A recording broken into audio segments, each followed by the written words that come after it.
चल मेरा चल मुझे चल।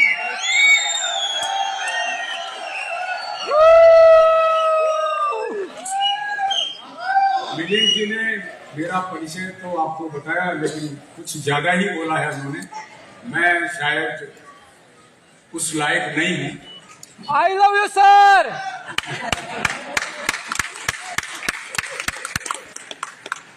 सबसे पहले तो मैं आप सबका यहाँ पे स्वागत करता हूँ और मेरी शुभकामनाएं पहले दूंगा कि आप सब लोग जो यहाँ आए हैं एक उद्देश्य लेकर के खड़े हुए थे कि हमें न्यूट्रीचार्ज वुमन का minimum figure month after month achieve करना है, जिससे हम एक ऐसी जगह पहुंच जाएं जहां कुछ सीखने को मिलेगा। तो वो आपका पहला सबसे बड़ा अचीवमेंट है, इसलिए मैं आपको फिर एक बार शुभकामनाएं देता हूं और इसके लिए तारीफ।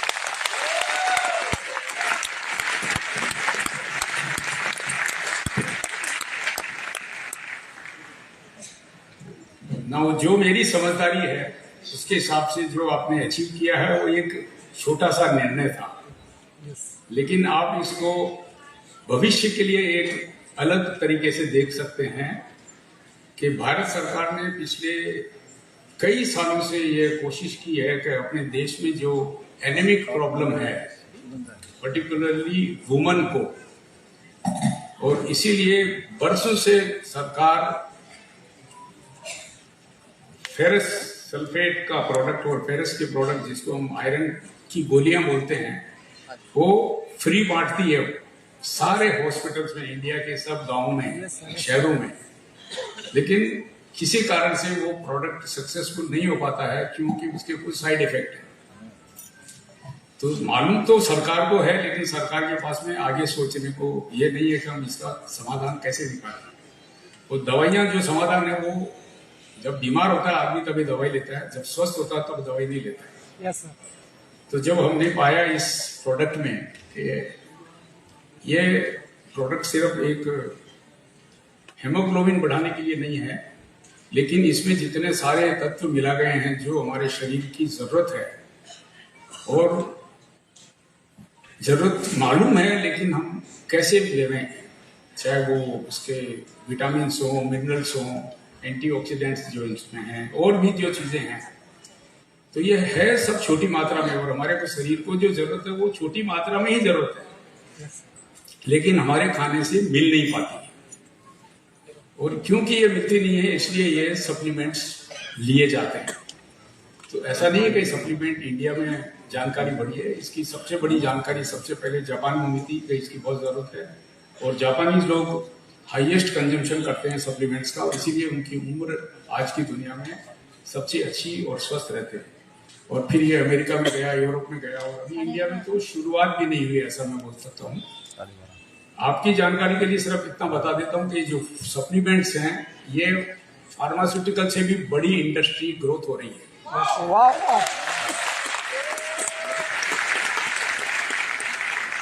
जो फार्मास्यूटिकल कंपनियां हैं वो सिर्फ बीमारी का इलाज करती हैं जब बीमार हैं तब। Yes yes. लेकिन ये स्वास्थ्य को ठीक रखने के लिए 12 महीना हर रोज प्रयोग में आया सकता है। और उसका सिंपल एक आपके सामने उदाहरण है, वो है मिस्टर बोधा। बहुत बढ़िया सर।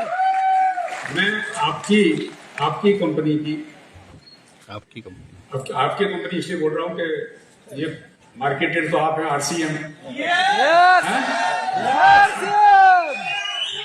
तो ट्रॉफिक बनाती है और ट्रॉफिक के मालिकाना हक हम थोड़ा सा रखते हैं इफ्का। तो मैं तो इफ्का में एक नगण्य आदमी हूँ। इफ्का मेरा जो इफ्का के ओवरऑल काम करने वाले करीब 30,000 लोग हैं, लेकिन ऑल RCM के काम करने वाले तो 10 लाख से ज्यादा। तो ये जो है इंडस्ट्री जो जिस हिसाब से आगे बढ़ रही है वर्ल्ड में, वो सिर्फ इतना पैमाना बताता हूँ कि ये फार्मास्यूटिकल से भी ज्यादा ग्रो हो रही है सब जगह।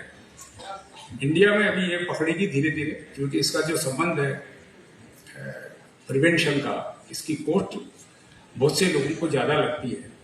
तो जब तक अपनी इकोनॉमी बढ़ती जाएगी, बाइंग पावर बढ़ती जाएगी, तो इसका प्रोग्रेस होता ही रहेगा, ये क्या बात कोई लिमिट नहीं है। जैसे मैं मेरे इफ्का को चलाता हूं, तो मुझे एक चीज मालूम है कि ये फार्मास्यूटिकल इंडस्ट्री में इफ्का इंडिया में शायद बड़ी है, 15-20 में से एक है, लेकिन वर्ल्ड में हमारी जब बड़े टर्नओवर की बात करते हैं कि $100 बिलियन की कंपनियां, तो हम कुछ भी नहीं है, हम तो अभी 1 बिलियन पहुंच रहे हैं। सो नगण्य मानता हूं। तो इसमें जैसे मैं बोलता हूं कि जब मैं मेरे बच्चों से बात करता हूं कि इसमें प्रोग्रेस करो, दूसरी इंडस्ट्री की